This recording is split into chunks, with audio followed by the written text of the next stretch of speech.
नमोस्तु गुरुदेव, नमोस्तु गुरुदेव, नमोस्तु गुरुदेव। बोलिए मुनिवर श्री प्रमाण सागर जी महाराज जी की। और चलिए अब मैं आपको लिए चलता हूँ शंका समाधान की ओर और पूज्य गुरुदेव की अनुमति और आज्ञा से। और प्रथम प्रश्न उपस्थित कर रहा हूँ गुरुदेव मुंबई महाराष्ट्र से श्री लक्ष्मी लाल जवाहर लाल जी बगेरिया। पूज्य गुरुदेव के चरणों में कोटि कोटि नमन। गुरुदेव, नदी के बहाव के साथ बहते जाना सबसे सरल है। हमने परिस्थितियों को अपने जीवन की धारा मान लिया है और बिना पतवार की नाव की तरह उसमें बहते जा रहे हैं। हम विपरीत परिस्थितियों से पार पाने के लिए पतवार थामना ही नहीं चाहते और सारा दोष कर्म और भाग्य पर मढ़कर पुरुषार्थ करने से बच निकलना चाहते हैं।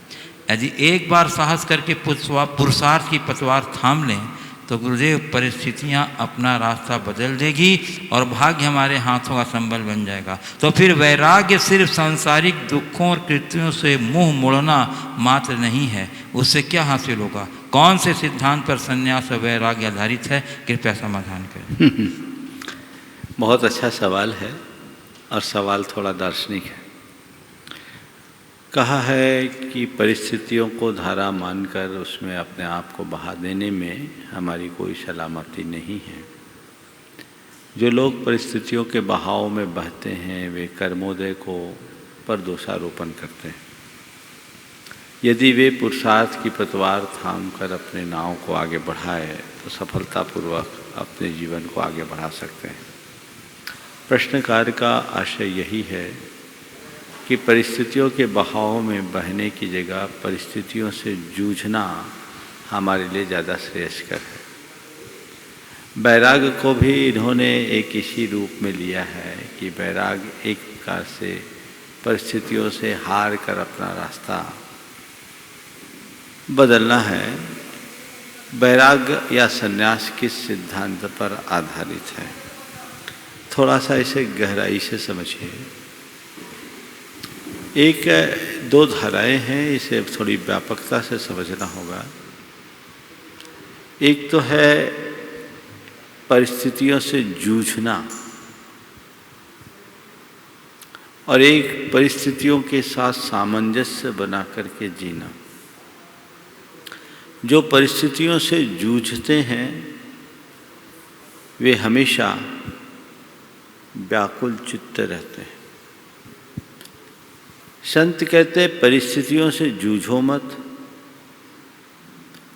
और परिस्थितियों के आगे झुको मत। परिस्थितियों का सामना करो और समतापूर्वक अपने जीवन को आगे बढ़ाकर अपने जीवन का पथ प्रशस्त करो। जो परिस्थितियों के बहाव में बह जाते हैं उनके जीवन में भी ठहराव नहीं आता और जो केवल परिस्थितियों से जूझते हैं उनके जीवन में भी शांति नहीं होती। हमें चाहिए कि हम परिस्थितियों का दृढ़तापूर्वक सामना करें और अपनी सही राह चुनें। परिस्थितियों को यथासंभव बदलने की कोशिश करें और यदि ऐसा लगता है कि इन परिस्थितियों में जीना हमारी नियति है तो अपनी मनस्थिति को उस परिस्थिति के अनुरूप ढालने की कोशिश करो। परिस्थितियां हमारे हाथ में नहीं हैं, मनस्थिति हमारे हाथ में है। मेरा मानना है कि परिस्थितियों को बदलना तो केवल बाहरी पुरुषार्थ है। वस्तुतः मनस्थिति को परिवर्तित कर देना ही हमारा सच्चा और आंतरिक पुरुषार्थ है। परिस्थितियां हमारे हाथ में नहीं है, मनस्थिति हमारे हाथ में है। एक योगी की यही भूमिका होती है कि वो अपने जीवन में जीवन मरण संयोग वियोग लाभ हानि सुख दुख सब में समता रखता है, स्थिरता रखता है। वो क्षमता अपने भीतर विकसित करना चाहिए। तब हम परिस्थितियों का हम पर कोई विपरीत प्रभाव नहीं पड़ेगा और हम अपने जीवन की धारा को आगे बढ़ा पाएंगे। जहाँ तक संन्यास का सवाल है, संन्यास है क्या? सत्य पर अपनी बुद्धि का न्यास ही संन्यास है। संन्यास परिस्थितियों से मुंह मोड़ना नहीं है और परिस्थितियों से हारना नहीं, अपितु दुनिया की सारी परिस्थितियों को जन्म देने वाले कर्म की सत्ता को उखाड़ने का एक अभियान है, एक संग्राम है, एक शंखनाद है, जो वैराग्य की शक्ति के बल पर ही आगे बढ़ सकता है। वैराग्य हृदय में हो, जीवन की वास्तविकता का बोध और भान जिन्हें होता है, वो विषय कषायों से अपने आप को विरक्त करके संन्यास की ओर रखते हैं, एक आध्यात्मिक शक्ति से संपन्न होकर। तो वो एक ऐसी प्रक्रिया और साधना है जिससे हम अपनी आत्म क्षमताओं और आत्म शक्तियों को विकसित करने में समर्थ हो पाते हैं। तो संन्यास को हल्के में लेना, मैं समझता हूँ, संन्यास की सही समझ का अभाव है। वस्तुतः संन्यास का मतलब ये नहीं कि हम दुनियादारी से हार जाएं, अपितु संन्यास का मतलब कुल ये है अपनी भीतरी दुनिया को संवार ले। बाहर की दुनियादारी में हर कोई 24 घंटे लगा रहता है। हमें चाहिए कि हम अपने भीतर की दुनिया को संवारें, भीतर की दुनिया को सुधारें, जो हमारा अंदर का स्वरूप है उसे उद्घाटित करें। और वह तभी हो सकता है जब हम जीवन के सत्य को पहचानें। आत्मज्ञान होते ही सारा संसार असार लगने लगता है, और जो आत्मज्ञान से शून्य होते हैं उन्हें दुनियावी बातें ही अच्छी लगती है। इसलिए आत्मज्ञान से संपन्न होकर हम आगे बढ़ें, जीवन तभी सफलीभूत होगा।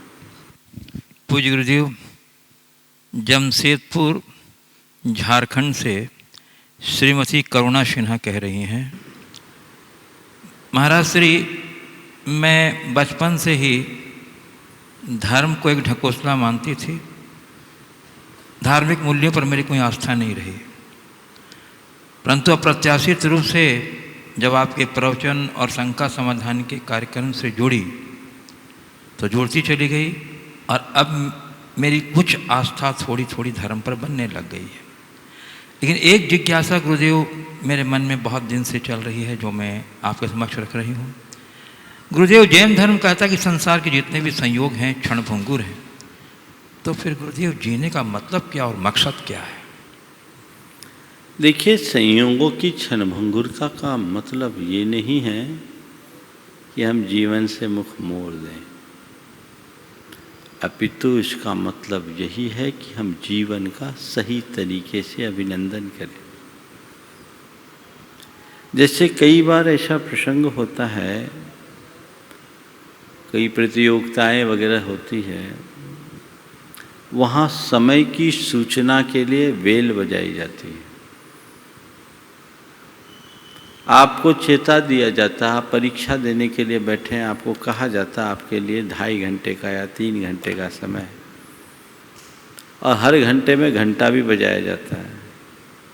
वार्निंग बेल या आपको बताई जाती है कि बस अब आपका समय होने वाला है, समय खत्म होने वाला है, 10 मिनट बचे, 20 मिनट बचे, आधा घंटा बचा। उनका उद्देश्य क्या है? आप पेपर छोड़ के भाग जाएं, या ये कि भाई तुम्हारे पास कम समय बचा है, इसमें जो कंपलसरी है वो कर लो, जो जितना अच्छा कर सकते हो पहले उसे कर लो, सीमित समय में अपना अच्छे से अच्छा काम कर लो, क्योंकि समय पूर्ण होने के बाद अवसर हाथ से निकल जाएगा, फिर तुम कुछ नहीं कर पाओगे। जीवन की क्षणभंगुरता का, नश्वरता का अगर उपदेश दिया जाता है तो नकारात्मकता को बढ़ाने के लिए नहीं, अपितु आत्मा को चेताने के लिए कि तुम्हारे पास समय बहुत कम है, काम अधिक है, इसलिए कम समय में जो सबसे जरूरी है वो पहले करो, जो करने योग्य है उसे करो। तो क्षणभंगुरता का बोध कराने का पहला अर्थ ये है। दूसरी बात, सब कुछ भंगुर है इसलिए उसमें अभिमान मत करो। और उनमें आसक्ति मत रखो, ये कुछ भी टिकाऊ नहीं है।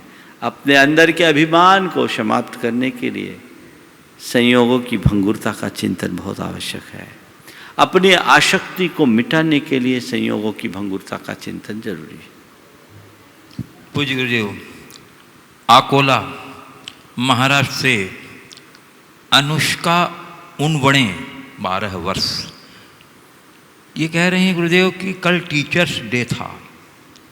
गुरुदेव, पहली गुरु माँ होती है जो संस्कार देती है, दूसरे गुरु वे होते हैं जो लौकिक शिक्षा देते हैं, और तीसरे गुरु वे होते हैं जो हमें धार्मिक शिक्षा देते हैं।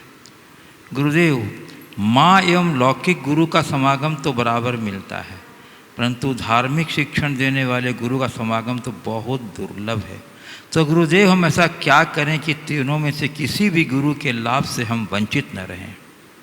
देखिए, बिल्कुल सही है। लौकिक गुरु और माँ का समागम मिलता है, धार्मिक गुरु का भौतिक समागम कम मिलता है, लेकिन आध्यात्मिक और मानसिक समागम तो हर पल लिया जा सकता है। यदि आपने किसी एक गुरु को अपना आदर्श बनाकर अपने हृदय में स्थापित कर लिया, तो ये मान करके चलना कि वे तुम्हारे भीतर बैठकर तुम्हारे लिए प्रेरणा के आधार बनेंगे, तुम्हारी प्रत्येक वृत्ति और प्रवृत्तियों के संप्रेरक बनेंगे और उनके माध्यम से तुम्हारा जीवन नियंत्रित और संतुलित होगा। हर व्यक्ति को अपने जीवन में किसी एक आदर्श को गुरु के रूप में स्वीकार करना चाहिए और उन्हें अपने हृदय में बैठाल के रखना चाहिए। जब हमारे मन में कुछ दुविधा हो, आंखें बंद करो, गुरु का स्मरण करो, अपने आप समाधान मिलेगा और अवसर और अनुकूलता के अनुसार प्रत्यक्ष सानिध्य भी प्राप्त करो। कोई जरूरी नहीं है कि गुरु का हमें जब प्रत्यक्ष सानिध्य मिले तभी हम लाभ ले सकें, परोक्ष से भी बहुत कुछ लाभ उठाया जा सकता है। पूज्य गुरुदेव, औरंगाबाद महाराष्ट्र से श्री महावीर फोले भारतवर्षीय दिगंबर जयंती से संरक्षणी महासभा महाराष्ट्र से संबंध बोल रहे हैं। गुरुदेव, लॉकडाउन के कारण हम में कई परिवर्तन आए। ऑनलाइन धर्म की उपासना बढ़ी, बच्चों में धर्म की प्रति रुचि बढ़ी, घर में मंदिर बन गया। आपने भी मोबाइल के माध्यम से धर्म आराधना की स्वीकृति दी और उसके लिए एक मोबाइल अलग से रखने को कहा। गुरुदेव, मेरी जिज्ञासा है कि अलग से रखे मोबाइल से भगवत्ता के प्रत्यक्ष दर्शन का लाभ किस प्रकार ले सकते हैं? देखिए, अलग से रखे मोबाइल से भगवत्ता के प्रत्यक्ष दर्शन का लाभ कैसे मिलेगा, ध्यान रखना। यंत्र से भगवत्ता का दर्शन नहीं मिलेगा। यंत्र से केवल भगवत्ता का बोध और भगवत्ता से जुड़ाव की प्रेरणा हो सकती है। ये तो सब यंत्र से हटकर हमें अपने भीतर झांकना होगा। सब यंत्र तंत्र को छोड़ना होगा। जब तक बहिर्मुखता है तब तक भीतर की भगवत्ता का दर्शन नहीं। बस इनके माध्यम से हम प्रेरणा पा सकते हैं।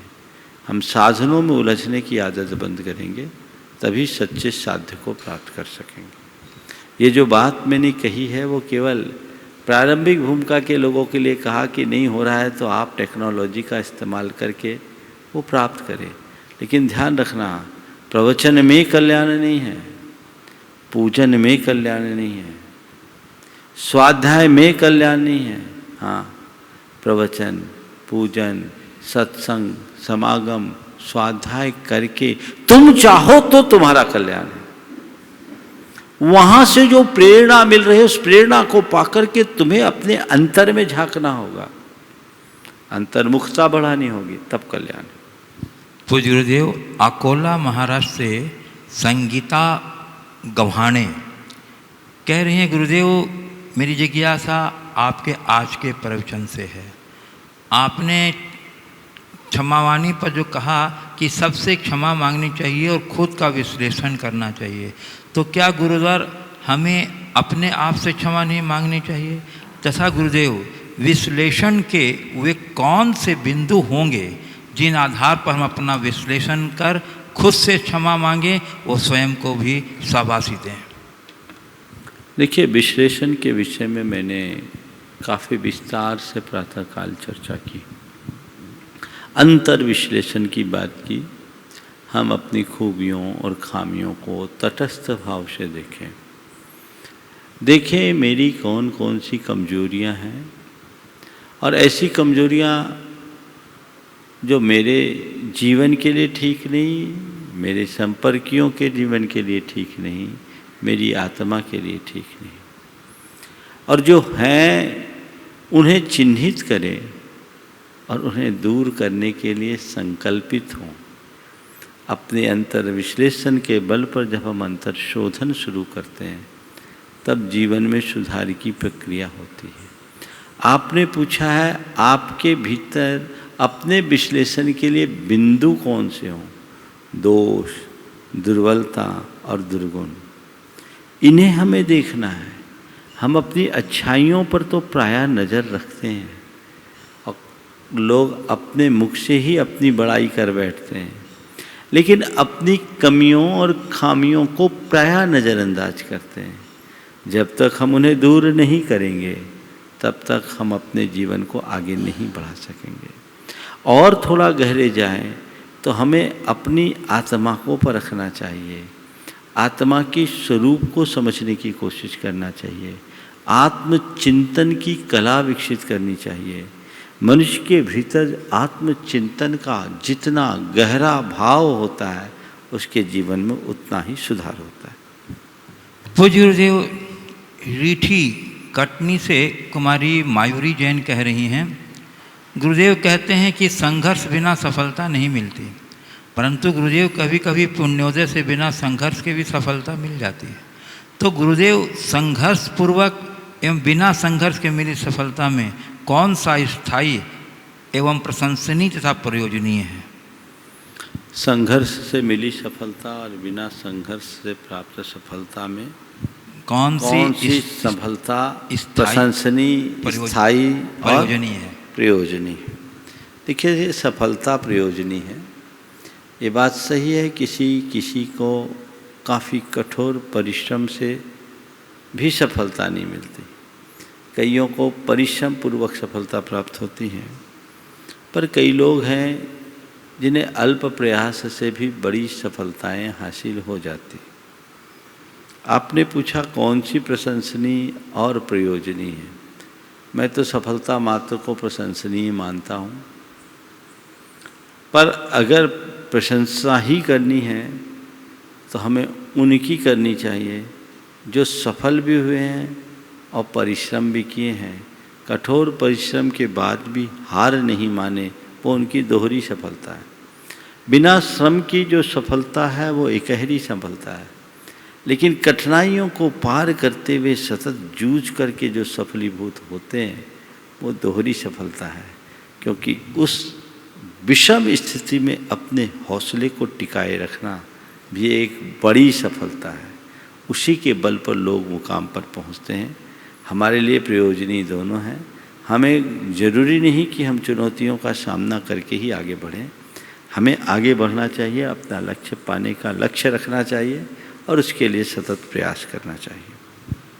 पूज्य गुरुदेव, भीलवाड़ा राजस्थान से नरेन जैन कह रहे हैं, गुरुदेव भगवान महावीर ने प्रारंभ में धर्म के नाम पर कर्मकांड और उसमें चलने वाले लंबे दिनों तक यज्ञों का विरोध किया।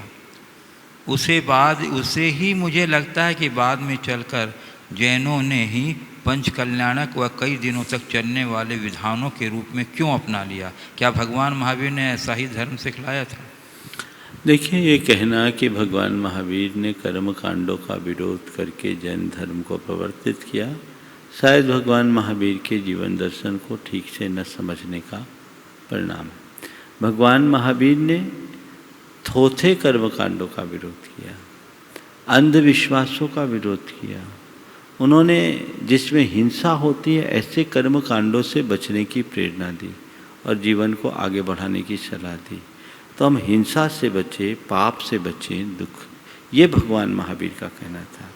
भगवान महावीर ने कभी ऐसा नहीं कहा कि तुम पूजा मत करो, उपासना मत करो, आराधना मत करो।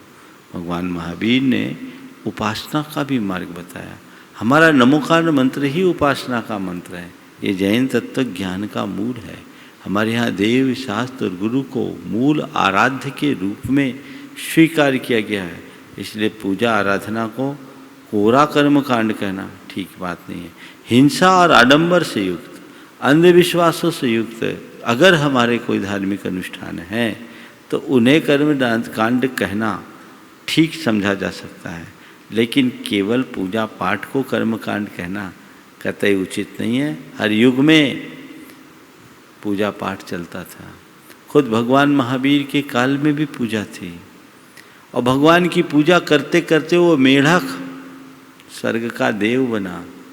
यदर्चा भावेन प्रमुदित मना दरदुर इह छनादासित स्वर्गी गुण गण समृद्ध सुख निधि लभन्ते सदभक्ता शिव सुख समाजम किमु तदा महावीर स्वामी नयन पथगामी भवत में। ये एक प्रसिद्ध घटना है कि एक मेढक जो खुद भगवान महावीर की पूजा के लिए अपने मुख में कमल की छोटी सी पाखड़ी लेकर के जा रहा था, पूजा करने के लिए जा रहा था, खुद भगवान महावीर की पूजा करने के लिए जा रहा था। रास्ते में राजा श्रेणी की हाथी के पांव के नीचे आकर मरा, लेकिन अपने पूजा के भाव से स्वर्ग का देव बना और राजा श्रेणी से पहले वो समोसरण में पहुंच गया। कथा आप सबको पता है। इसलिए ये बात कहना कि भगवान महावीर ने पूजा उपासना का निषेध किया, मैं समझता हूँ भगवान महावीर के तत्व दर्शन को ठीक से न समझने का परिणाम है। भगवान महावीर ने दोनों मार्ग का उपदेश दिया, सराग मार्ग और वीतराग मार्ग। सराग मार्ग जो शुभोपयोगात्मक मार्ग है, मुख्यतः उसमें गृहस्थों की और उनके लिए दान, पूजा, शील और उपवास रूप चतुर्विध धर्म निरूपित किया। ये शुरू से जब से जैन धर्म है तब से ये चलता आ रहा है कि वह अपने गृहस्थ अगर अपने धर्म का पालन कर सकता है तो दान, पूजा, शील और उपवास की बदौलत कर सकता है। यही उसका धर्म है। अगर पूजा पाठ का हम निषेध कर दें, कर्म कांड का करके उसे निषेध कर दें, तो गृहस्थों के पास धर्म बचेगा क्या?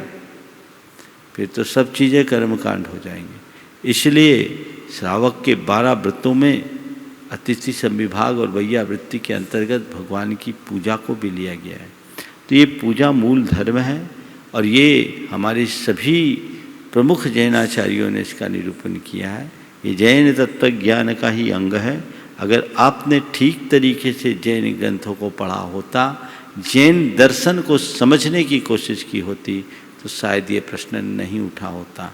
ये वे ही लोग लिखते हैं जिनने जैन धर्म के मूल ग्रंथों को ठीक तरीके से न पढ़ा है, न पहचाना है। जैन ग्रंथ के, जैन अध्यात्म के प्रवर्तक, जैन तत्व विद्या के प्रस्थापक आचार्य कुंद हमेशा कहते हैं कि गृहस्थों को भगवान की पूजा नित्य करना चाहिए।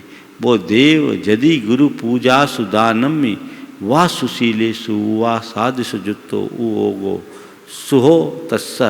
ये कहते हुए इसे एक शुभोपयोगात्मक क्रिया बताई और कहा कि देव, गुरु और यति की नित्य पूजा करो। इसलिए पूजा पाठ को सिरे से कर्मकांड कहना अपनी अनभिज्ञता को प्रकट करना है। जैन आगम को ठीक तरीके से पढ़े समझे। जैन परंपरा में मूर्ति पूजा तब से है जब से मानव सभ्यता का विकास हुआ है।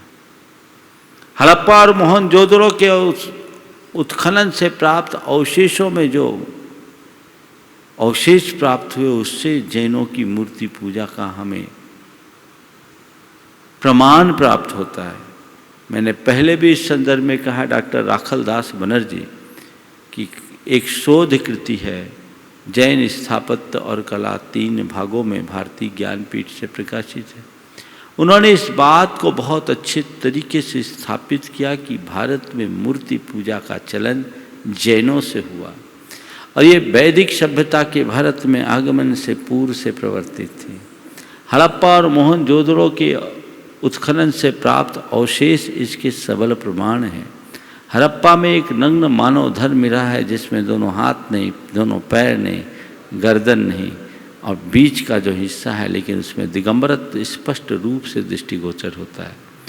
पुरातत्व, भारतीय पुरातत्व विभाग के तत्कालीन महान निदेशक डॉक्टर T.N. रामचंद्रन ने अपने शोधकृति हड़प्पा एंड जैनिज्म में इस बात को सविस्तार उल्लिखित किया है।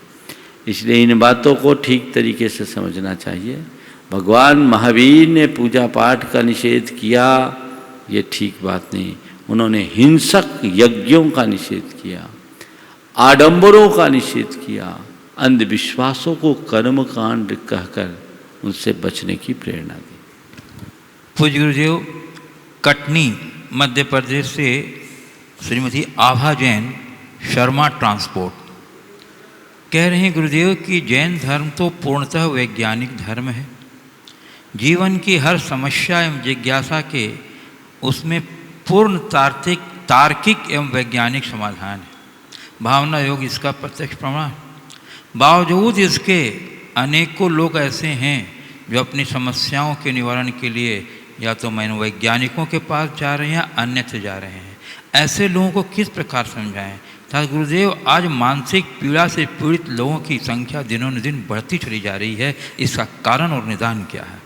और जब तक संसार में अज्ञानी रहेंगे तब तक ये अज्ञानपूर्ण परंपराएं चलती रहेंगी।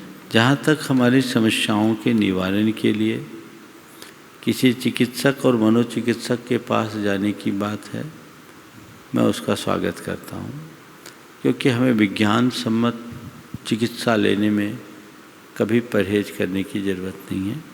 जो योग्य चिकित्सा है उसे लेना चाहिए। लेकिन ऐसी स्थिति में अंधविश्वासों में पड़कर गंडा ताबीज, टोना टोटका और मंत्र तंत्रों के चक्कर में फंसना मैं कतई उचित नहीं समझता।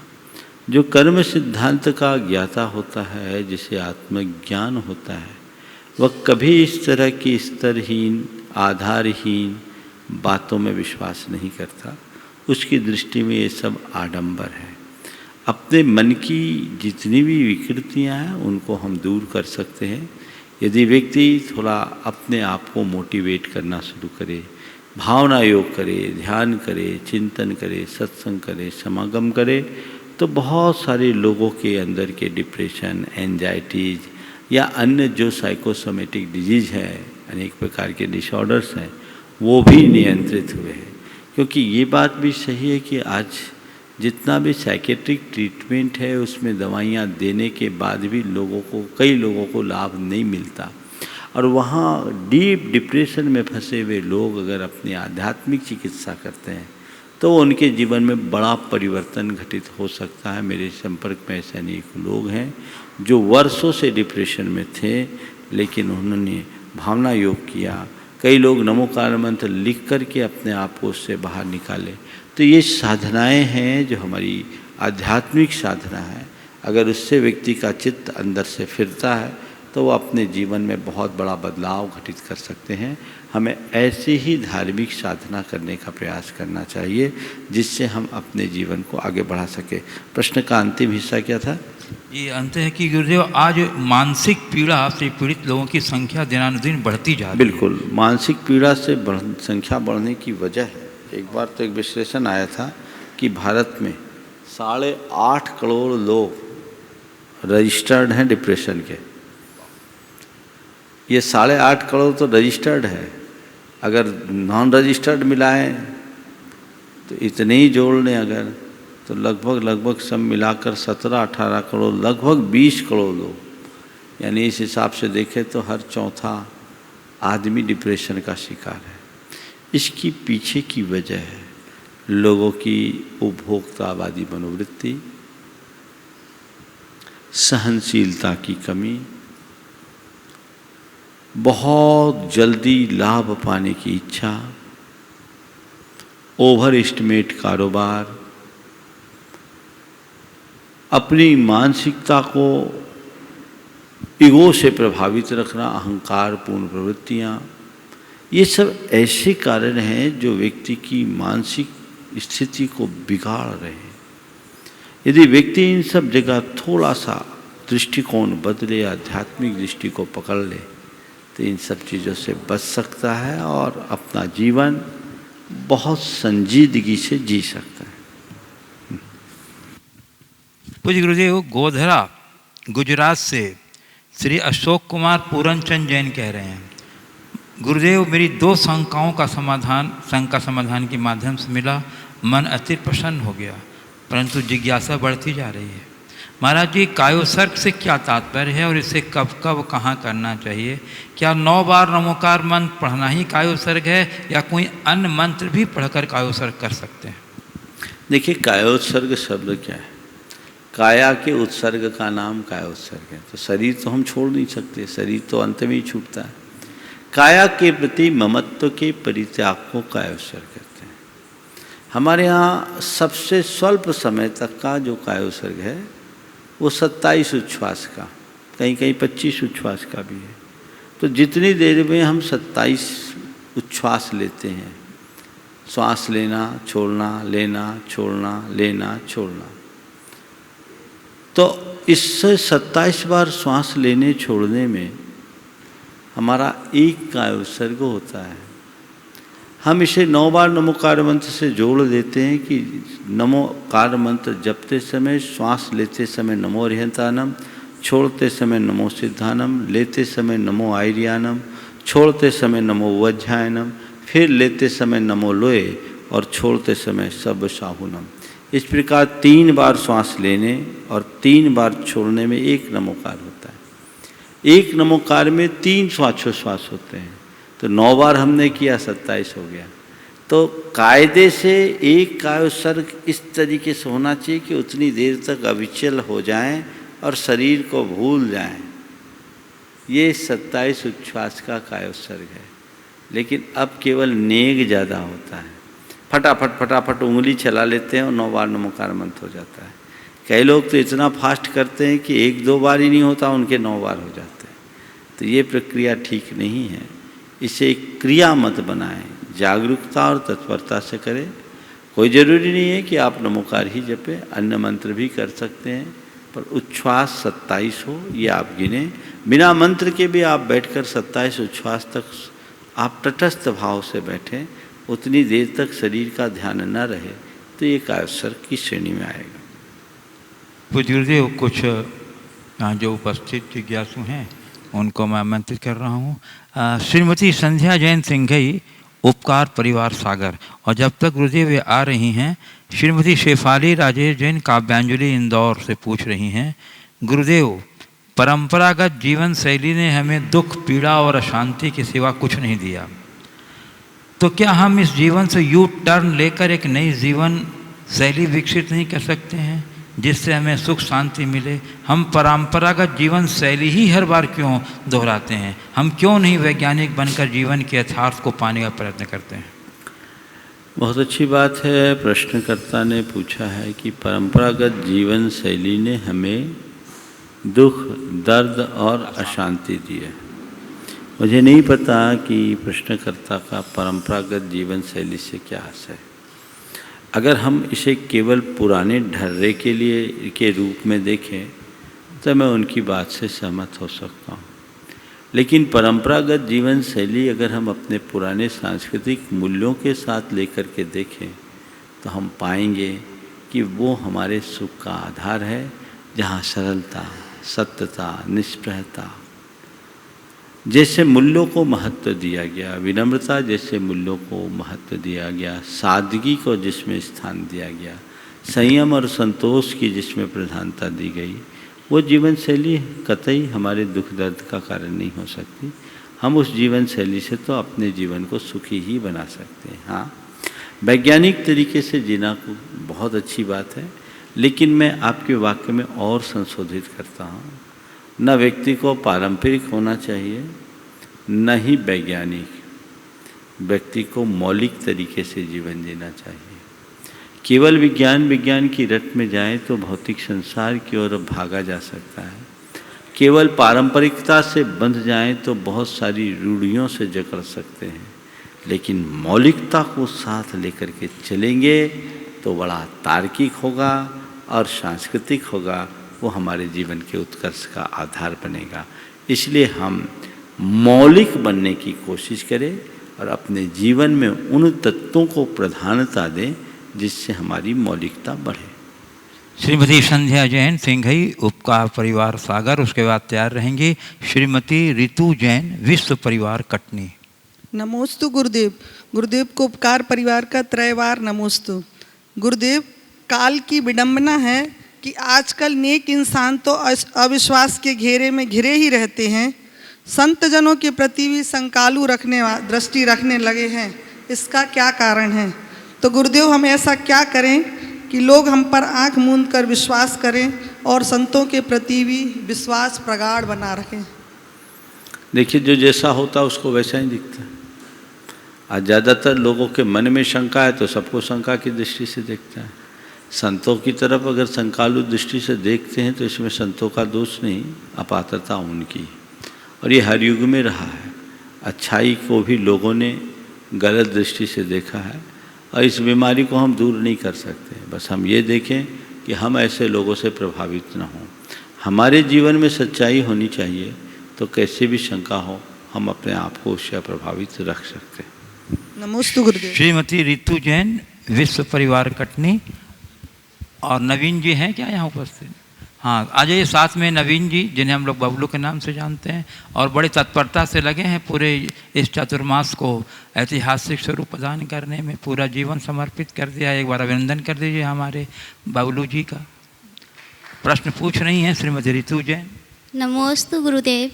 गुरुदेव, कुछ समय पूर्व पढ़ा था, कहीं लिखा हुआ था कि बच्चों के माता पिता के लिए भी वर्ष लागे 16वां करहूँ मित्र व्यवहार। तो गुरुदेव, बच्चों के साथ किस प्रकार व्यवहार किया जाए, मित्रवत व्यवहार किया जाए कि छोटे और बड़े की मर्यादा भी बनी रहे और बच्चे सिर चढ़े ना हो जाएं? बहुत अच्छा। देखिए, हमारे नीति ग्रंथों में कहा है, लालिए चतुर्वर्षानि 10 वर्षानि ताड़िए, जायते तु 16 वर्षे मित्रवत समाचरे। 4 साल तक बच्चों को खूब लाड प्यार से करो, 10 वर्ष उसको फुल कस्टडी में रखो और बच्चा 16 वर्ष का हो जाए तो उसे मित्रवत व्यवहार करो। आपने पूछा है कि बच्चों के साथ हम मित्रता का व्यवहार कैसे करें ताकि बच्चे सिर चढ़े भी ना हों और छोटे बड़े की मर्यादा भी सुरक्षित रहे। मित्रवत व्यवहार करने का मतलब ये है कि हम बच्चों की भावनाओं को समझें, भावनाओं का सत्कार करना सीखें, उनकी अच्छाइयों को उभारने की कोशिश करें। यदि कोई अच्छी सलाह बच्चे देते हैं, सहज स्वीकार कर ले। बच्चों की अच्छी बातों पर वजन दें, ज़रूरत से ज़्यादा उन्हें हिदायतें न दें। उन्हें एक बार अच्छे और बुरे का बोध करा दें, फिर दूर से केवल ऑब्जर्वर बनकर रहें। बार बार टोका टाकी अच्छी बात नहीं होती। हमेशा एक मित्र की भांति रहने का मतलब, एक मित्र अपने मित्र को सदैव हित के मार्ग में लगाना चाहता है। तो हम बच्चों के हित को देखते हुए उनकी स्वतंत्रता को सुरक्षित रखकर व्यवहार करें तो हम बच्चों के साथ बहुत कुछ अच्छा कर सकते हैं और मर्यादा बन सकती है। लेकिन अगर हम बच्चों को मित्र के बहाने अपने आप खुद अपने गौरव और गरिमा को खोलकर उनसे ज़्यादा मुँहजोरी करने लगे, उनसे हमारी जो एक मर्यादाएं हैं उनका उल्लंघन कर दें, हम अपनी निजता को उनके सामने खंडित करने लगें तो मर्यादाएं टूट जाएगी। वहाँ मित्र का जो आशय है उसे समझना चाहिए। और एक बात और, माँ बाप बच्चों से मित्रवत व्यवहार करें, पर बच्चे पूरे जीवन माँ बाप को केवल माँ बाप ही समझे, मित्र न समझे। माँ बाप के लिए कहा है कि मित्रवत मतलब उनकी भावनाओं का ख्याल रखे, उनकी अच्छी बातों को स्वीकार करे, उनके हित की तरफ अपनी दृष्टि रखे और उन्हें हमेशा एक अच्छी प्रेरणा दे, आगे बढ़ने का अवसर प्रदान करे। तो ये मित्रवत व्यवहार का आशय है। यदि ऐसा आप करेंगे तो बच्चे कभी भी सिर चढ़े नहीं होंगे, मर्यादा भी सुरक्षित होगी। लेकिन ज़्यादा मुँहजोरी करने लगोगे तो फिर बच्चे हाथ से बाहर निकल जाएंगे। श्री प्रेमचंद जी जैन, सिंघई, उपकार परिवार सागर। उसके बाद तैयार रहेंगी कुमारी रिन्नी जैन, विश्व परिवार कटनी।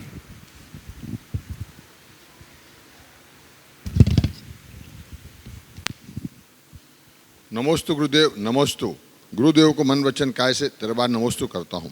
गुरुदेव, पहले ज्ञान का प्रचार प्रसार कम था पर आचरण रखने वाले बहुत थे, परंतु आजकल ज्ञान का प्रचार प्रसार तो बहुत हो रहा है परंतु आचरण वाले कम हैं, ऐसा क्यों?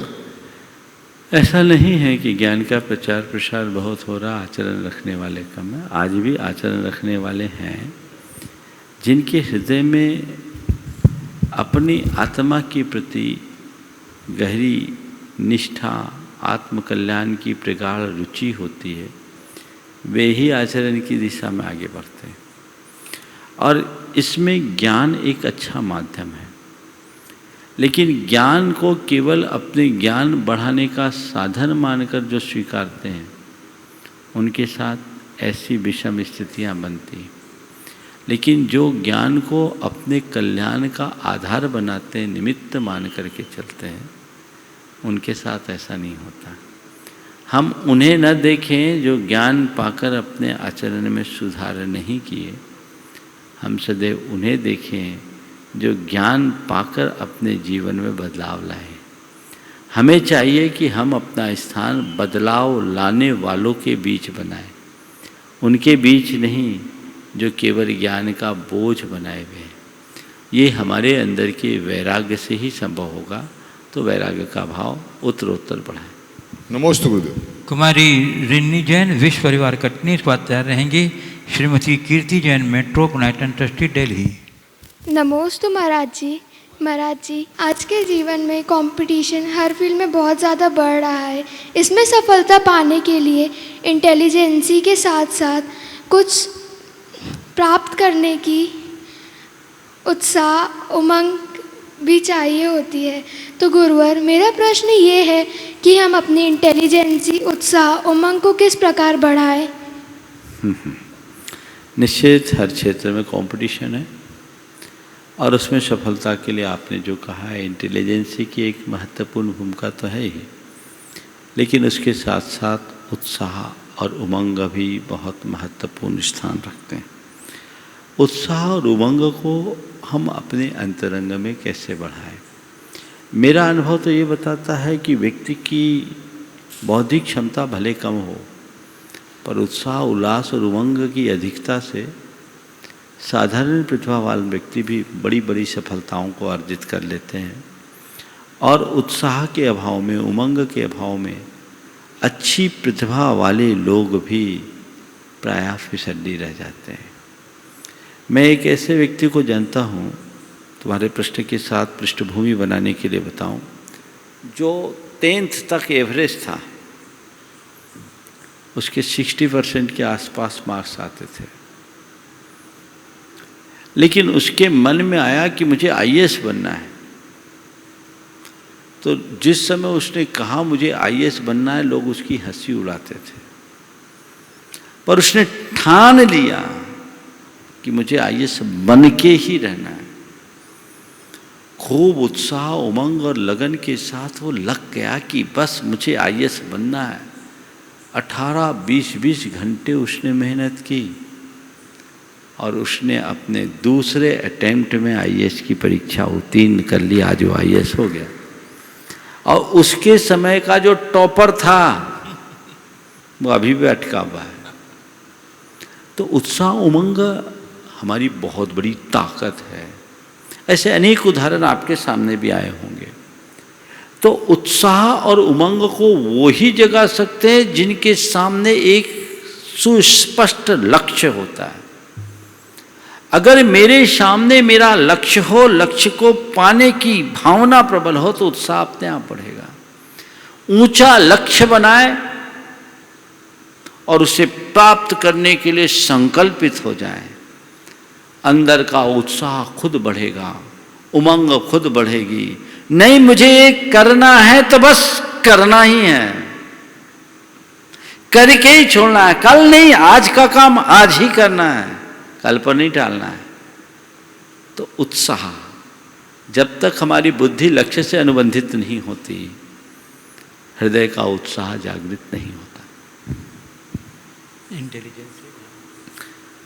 इंटेलिजेंसी बढ़ाने के लिए भी तो उन्होंने पूछा नहीं, उत्साह और उमंग बढ़ाने के लिए पूछा नहीं, इंटेलिजेंसी भी बढ़ा इंटेलिजेंसी यानी अपनी बौद्धिक क्षमता को बढ़ाने के लिए व्यक्ति को निरंतर अच्छा पढ़ने की कोशिश करना चाहिए, अपना फोकस ठीक रखना चाहिए, एकाग्रता बनाना चाहिए।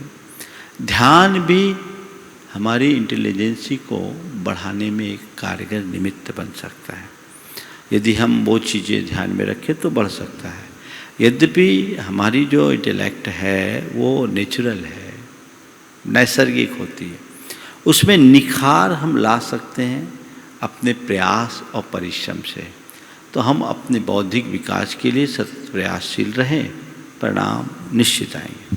Shrimati Kirti Jain metro united trustee Delhi, और उसके बाद तैयार रहेंगी अंजू जैन गुड़गांव हरियाणा। नमोस्तु गुरुदेव। एक गुरु की शिक्षा में और एक शिक्षक की शिक्षा में भावनात्मक दृष्टि से क्या अंतर रहता है? क्योंकि गुरु की एक शिक्षा हमेशा के लिए हमारे मानस पटल पर अंकित हो जाती है और शिक्षक की शिक्षा को हमें रटना पड़ता है। शिक्षक हमें अक्षर का ज्ञान देते हैं और गुरु हमें अविनश्वर का ज्ञान देते हैं। बात समझ में आ रही है? शिक्षक हमें अक्षर का ज्ञान देते हैं, गुरु हमें अविनश्वर का ज्ञान देते हैं। गुरु से हमें आत्मबोध मिलता है, शिक्षक से हमें शब्द बोध मिलता है। शब्द बोध शब्द ज्ञान को बढ़ाने में सहायक है, पर आत्मबोध आत्म कल्याण का निमित्त है। जीवन का वास्तविक उत्कर्ष कागजी शिक्षा से नहीं, शाब्दिक शिक्षा से नहीं, जीवन का वास्तविक उत्कर्ष आत्मज्ञान से है।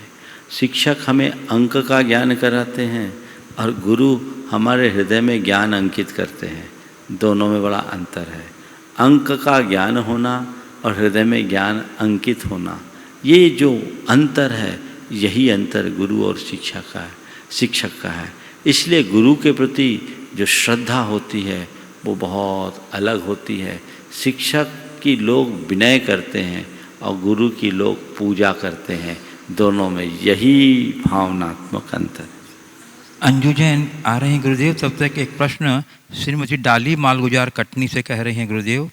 कहते हैं किसी भी कार्य की सफलता के लिए पुण्य की आवश्यकता होती है, तो क्या गलत कार्य की सफलता के लिए भी पुण्य की आवश्यकता होती है? तो यदि कोई गलत कार्य में सफल होने के लिए पुण्य करता है तो क्या वह फलीभूत होता है? और यदि होता है तो ऐसे पुण्य को क्या कहा जाए, पाप या पुण्य? देखिए, बहुत अच्छा सवाल किया है। पुण्य की बैकिंग तो सब जगह होती है। हमारे यहाँ एक कहावत है, जब तक तेरे पुण्य का बीता नहीं करार, तब तक तुझको माफ़ है, अवगुण करो हजार। जिनकी पुण्य की बैकिंग तगड़ी होती है वो हर कार्य में सफल होता, अच्छा हो या बुरा। एक आतंकी भी वही बन पाता है जिसके पास उतना प्रताप हो, और ये प्रताप पुण्य देता है।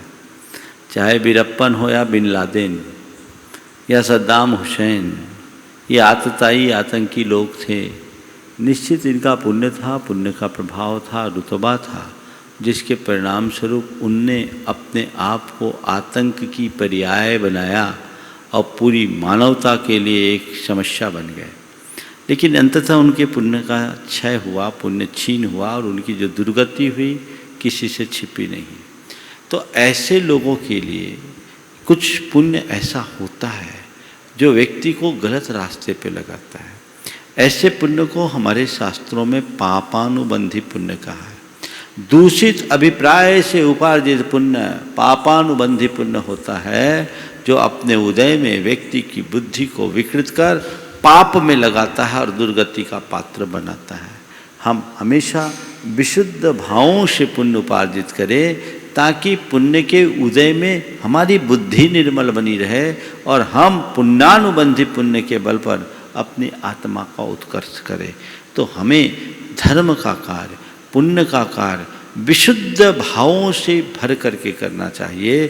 अपने मन को उसी तरह से मोड़ करके चलना चाहिए। विकृत भावों के साथ यदि हम पुण्य का काम करेंगे तो उसका परिणाम बुरा होगा।